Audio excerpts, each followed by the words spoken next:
Semangat pagi, selamat berjumpa lagi dalam video pembelajaran agama Katolik pada hari ini. Sebelum kita melanjutkan materi ini, mari kita mohon bimbingan Roh Kudus, bimbingan Allah Bapa di surga. Dengan terlebih dahulu kita berdoa. Silakan ambil sikap doa yang baik. Marilah berdoa dalam nama Bapa dan Putra dan Roh Kudus. Amin.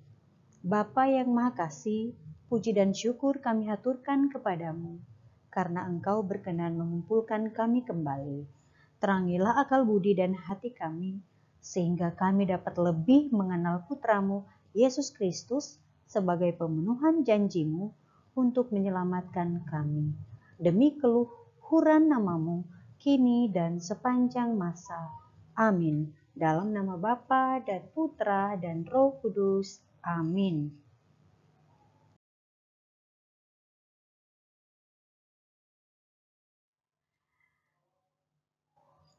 Pada hari ini kita masuk pada materi yang kedua dalam bab pertama dengan judul Kemanusiaan dan Kealahan Yesus.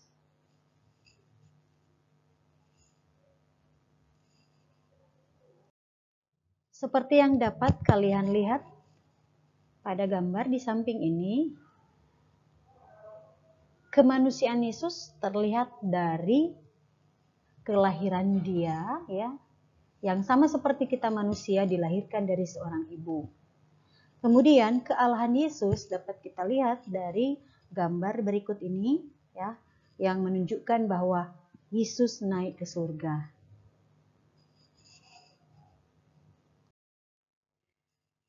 Kemanusiaan Yesus adalah Yesus yang benar-benar sama seperti kita, berkembang dan bertumbuh dari hari ke hari, hidup berada dalam lingkungan masyarakat, serta mengalami suka dan duka. Nah, sedangkan kealahan Yesus adalah Yesus yang bangkit dari alam maut dan naik ke surga. Yesus yang menampakkan sifat Allah. Jadi Yesus adalah sungguh Allah, sungguh manusia. Ia berasal dari Allah yang solider dan mau hidup bersama-sama dengan manusia. Anak-anak, mari kita melihat dimensi kemanusiaan di dalam diri Yesus dan dimensi kealahan di dalam diri Yesus. Ya. Jadi kita sudah mendengarkan bahwa Yesus itu adalah sebagai manusia, ya. Kita lihat ciri-ciri yang menandakan bahwa Yesus adalah sebagai manusia. Di sini dapat kita lihat bahwa Yesus dilahirkan oleh ibu, dari seorang ibu. Kemudian Yesus itu berjenis kelamin, ya. Jelas Yesus adalah seorang laki-laki.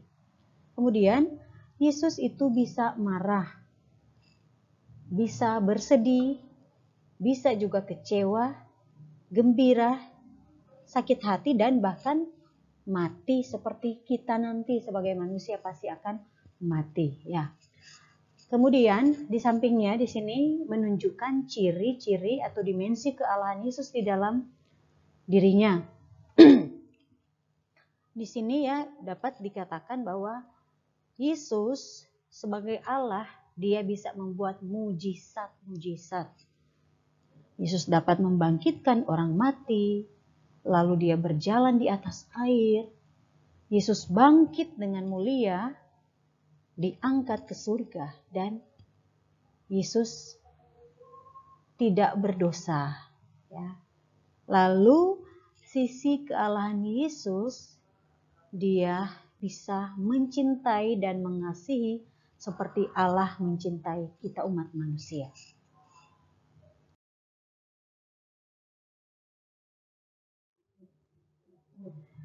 Baik, tadi kita sudah melihat bagaimana ciri-ciri kemanusiaan Yesus dan ciri-ciri kealahan Yesus. Nah, sekarang kita melihat dari diri kita sendiri, diri manusia, ya.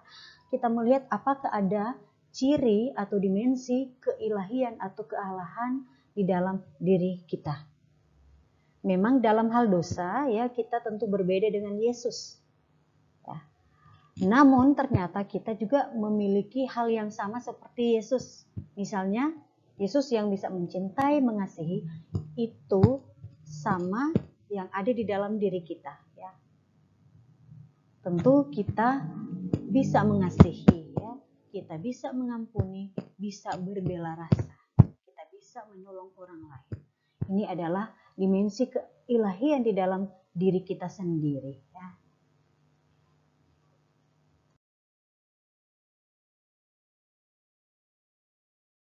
Baik, mari kita melihat teks kitab suci yang menunjukkan bahwa Yesus sebagai Allah. Ya. Ini yang membuktikan juga bahwa Yesus itu adalah benar-benar Allah. Ya. Aku dan Bapa adalah satu, seperti yang tertuang atau yang ada dalam kitab suci Injil Yohanes, ya, bab 10 ayat 30. Kemudian barang siapa telah melihat aku, ia telah melihat Bapa. Nah, ini yang dikatakan oleh Yesus sendiri. Yesus mengatakan ya, aku di dalam Bapa dan Bapa di dalam aku. Kemudian engkaulah adalah Mesias, anak Allah yang hidup. Itu bisa kita lihat pada Injil Matius bab 16. Lalu ada ungkapan yang mengatakan seperti ini, ya Tuhanku dan Allahku. Bisa kita lihat dalam Injil Yohanes. Lalu ada juga ungkapan yang mengatakan kepada Yesus, engkaulah anak Allah. Ini dapat kita lihat ya dalam ungkapan-ungkapan yang ditemukan dalam kitab suci. Kealahan Yesus juga tampak dalam hal-hal berikut ini, yaitu warta malaikat tentang kelahiran Yesus kepada para gembala. Dia mengatakan bahwa hari ini telah lahir bagimu juru selamat, yaitu Yesus Kristus, Tuhan di kota Daud. Lalu ada peristiwa mujizat Yesus, ya, seperti peristiwa penggandaan roti, Yesus menyembuhkan orang lumpuh, Yesus membangkitkan anak muda di Nain, Yesus mengusir roh jahat, Yesus meredakan angin ribut, Yesus berjalan di atas air, Yesus bangkit dari alam maut, dan Yesus naik ke surga. Semuanya ini tertera atau ada di dalam kitab suci, ya. Jadi bukan main-main kita mempercayai Tuhan Yesus sebagai Allah. Karena ini merupakan satu kesaksian iman yang dialami oleh para rasul pada zamannya, ya.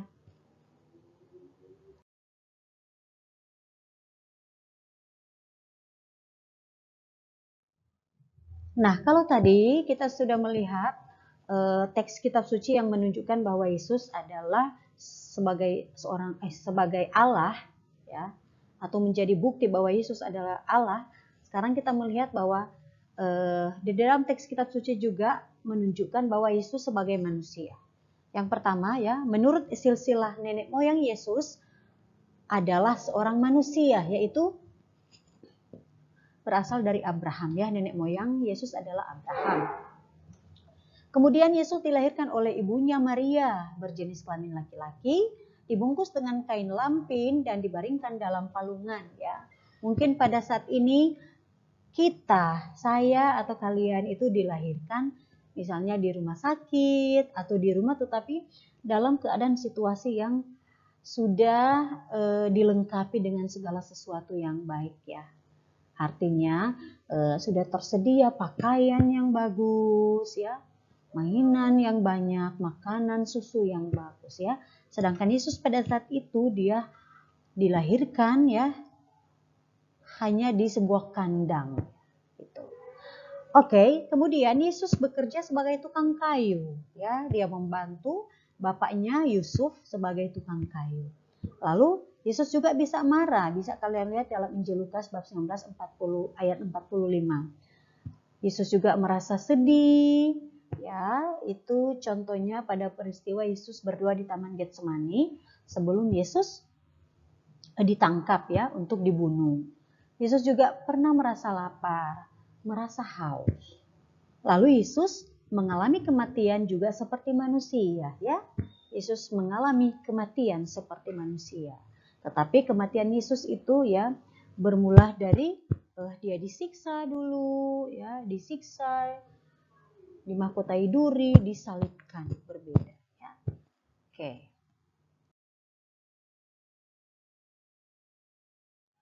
Baik anak-anak, yang menjadi kesimpulan yang harus kita pahami bahwa Yesus sungguh Allah dan sungguh manusia. Berarti Allah menjelma menjadi manusia. Ya. Dia solider ya dengan kehidupan manusia.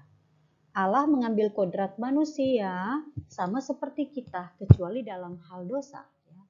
Dengan memahami tentang Yesus yang sungguh manusia dan sungguh Allah, kita umat beriman dipanggil untuk meneladani cintanya. Meskipun dia sebagai Allah, ya, Yesus sebagai Allah, tetapi dia tidak meninggikan diri, tidak menyombongkan dirinya.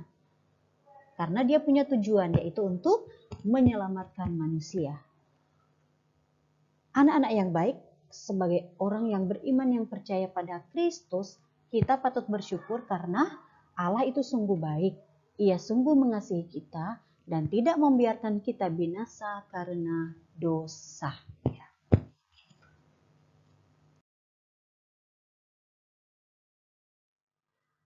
Baik anak-anak, menjadi pertanyaan refleksi kita yang wajib kita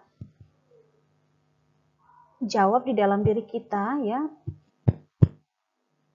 Silahkan merefleksikan diri dengan melihat dari dua pertanyaan berikut ini, ya.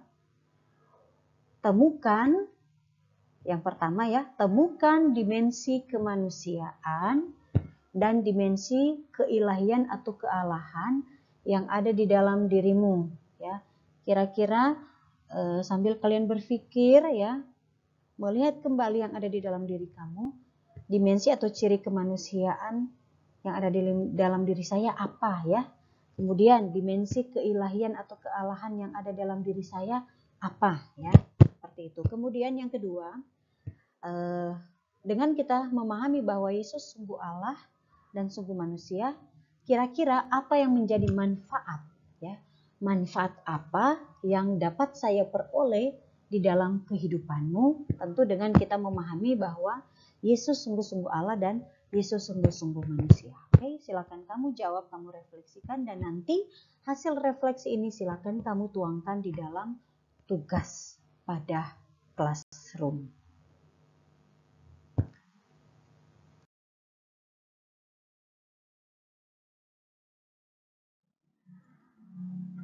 Materi kita pada hari ini sudah selesai. Mari kita menutup pembelajaran ini dengan berdoa. Silakan ambil sikap yang baik. Marilah berdoa. Dalam nama Bapa dan Putra dan Roh Kudus. Amin. Allah Bapa yang Maha Kasih, kami bersyukur karena kasih-Mu yang tak terhingga. Engkau tak ingin hidup kami menderita. Melalui Putramu Yesus Kristus, Engkau telah memenuhi janji-Mu untuk membebaskan kami dari dosa. Berdasarkan situasi hidup kami masing-masing, kami juga hendak berjanji kepadamu. Silakan kalian ucapkan dalam hati janji yang kalian buat dalam refleksi tadi. Kita hening sejenak.